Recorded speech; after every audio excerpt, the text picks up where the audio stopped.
সিলেটের শাহপরান রহমাতুল্লাহ আলাইহি এলাকা থেকে ২৪২ বোতল ফেন্সিডিল সহ এক মাদক ব্যবসায়ীকে গ্রেপ্তার করেছে র্যাব। মঙ্গলবার রাতে তাকে গ্রেপ্তার করা হয়।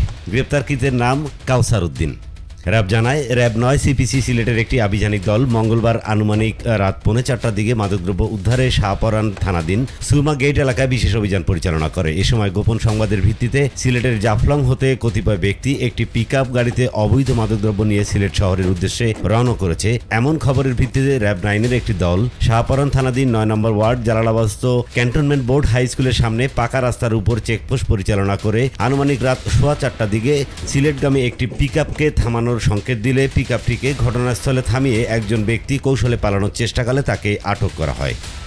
র্যাব ৯-এর অতিরিক্ত police super KM Shahidul Islam সোহাগ বলেন, পরবর্তীতে আইনগত ব্যবস্থা গ্রহণের লক্ষ্যে গ্রেপ্তারকৃত ব্যক্তির বিরুদ্ধে মাদকদ্রব্য নিয়ন্ত্রণ আইন ২০১৮ এর সংশ্লিষ্ট ধারায় মামলা দায়ের করে গ্রেপ্তারকৃত ব্যক্তি ও জব্দকৃত আলামত সংশ্লিষ্ট থানায় হস্তান্তর করা হয়েছে। এছাড়াও মাদকের বিরুদ্ধে জিরো টলারেন্স নীতি বাস্তবায়নে র্যাব ৯ এর গোয়েন্দা তৎপরতা এবং চলমান অভিযান অব্যাহত থাকবে।